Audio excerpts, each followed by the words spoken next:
Ciri-ciri investasi bodong. Kenali dan hindari penipuan ini.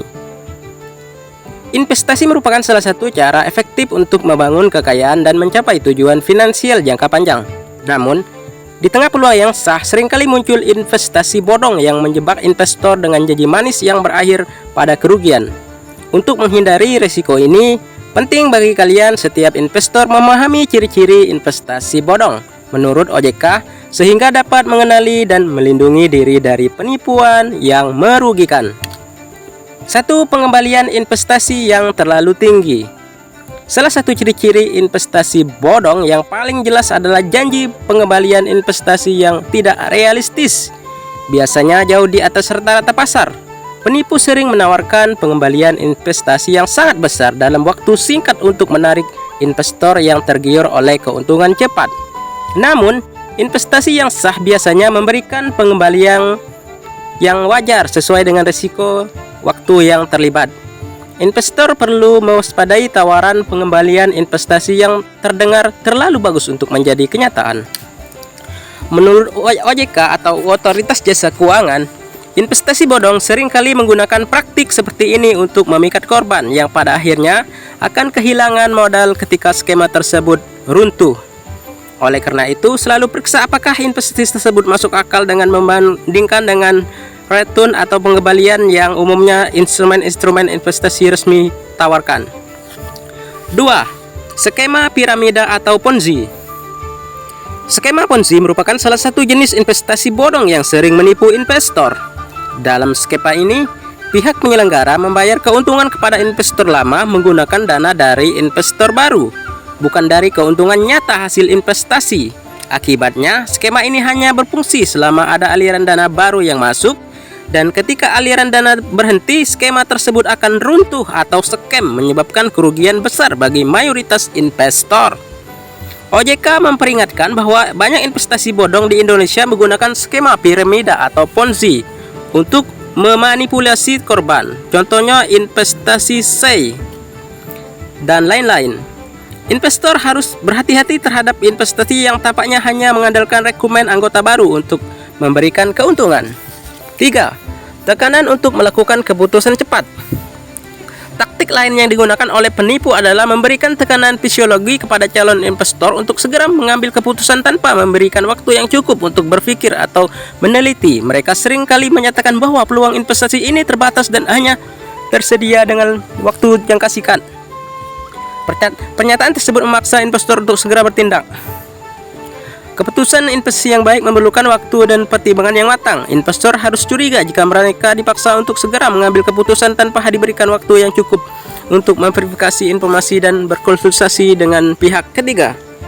4. Informasi yang tidak jelas atau tidak jelas.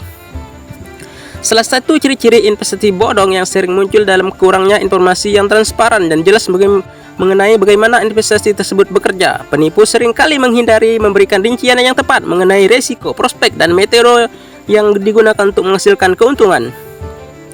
Investasi yang sah selalu memberikan informasi yang transparan, termasuk penjelasan tentang risiko dan potensi pengembalian. Sebagai langkah perlindungan, investor disarankan untuk berhati-hati terhadap tawaran yang tidak menyediakan informasi yang cukup dan jika penjelasan dari pengelola investasi terkesan rumit dan sulit dimengerti. 5. Tidak memiliki lisensi atau izin yang diperlukan. Semua penyedia investasi resmi di Indonesia wajib memiliki lisensi dan diawasi oleh Otoritas Jasa Keuangan atau OJK.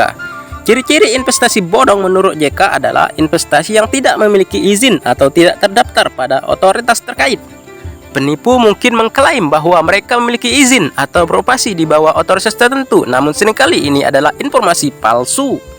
Investor sebaiknya selalu memeriksa status perusahaan dan individu yang menawarkan investasi melalui situs resmi OJK atau lembaga lainnya yang berwenang. Pastikan bahwa penyedia investasi memiliki izin yang sah dan telah mendapatkan pengakuan. 6. Kekurangan informasi publik atau bukti kinerja. Calon investor biasanya dapat memeriksa catatan kinerja dari investasi yang sah. Investasi bodong seringkali gagal menyediakan bukti kinerja yang dapat memberi verifikasi, dan penipu seringkali memberikan ulasan untuk tidak menunjukkan catatan keuangan atau performa masa lalu. Investor harus skeptis terhadap investasi yang tidak menyediakan data historis, ulasan, atau bukti nyata tentang cara menghasilkan keuntungan. Verifikasi latar belakang perusahaan dan reputasi mereka di pasar sangat penting sebelum memutuskan untuk berinvestasi. 7. Penawaran investasi yang tidak biasa atau tidak biasa. Investasi bodong seringkali menarik perhatian dengan menawarkan peluang yang tidak konvensional atau terdengar terlalu inovatif. Mereka mungkin menjanjikan keuntungan besar dari sektor yang tidak lazim atau menggunakan istilah-istilah teknik terdengar rumit untuk membingungkan calon investor. Sebelum berinvestasi, penting untuk melakukan riset menyeluruh tentang jenis investasi yang tersedia dan memastikan bahwa industri keuangan mengakui produk tersebut. OJK sebagai lembaga pengatur sektor keuangan di Indonesia terus memperingatkan masyarakat mereka terus berhati-hati terhadap tawaran investasi yang tidak transparan dan tidak memiliki izin resmi. Melindungi diri dari investasi bodong juga berkaitan erat dengan pencapaian financial freedom dan pengelolaan investasi jangka panjang yang aman. Investor dapat membangun kekayaan dengan memilih investasi yang sah dan diakui oleh otoritas berwenang. Dengan demikian, mereka dapat mengendalikan risiko dan menjaga keamanan keuangan.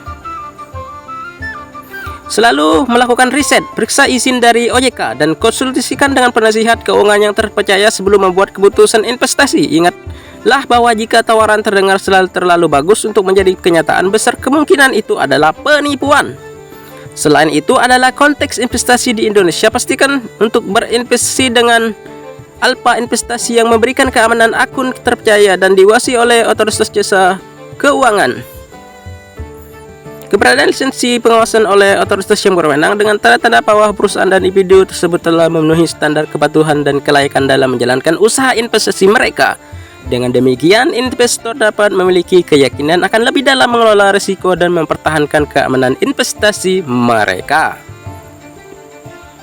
Intinya, jangan percaya investasi yang ada di TikTok maupun di media sosial, di grup-grup yang menyebarkan share link-link web investasi yang memerlukan Anda deposit. Itu adalah tidak benar. Anda ditipu, karena investasi itu adalah investasi bodong yang merugikan kalian, karena keuntungan itu hanya didapat oleh bandar-bandar Ponzi atau judi online ini dan serta buzzer-buzzernya, dan promotor-promotor itulah yang menghasilkan uang. Mereka itulah yang kaya, tapi kekayaan mereka itu tidak berkah karena hasil menipu, hasil riba, hasil curang.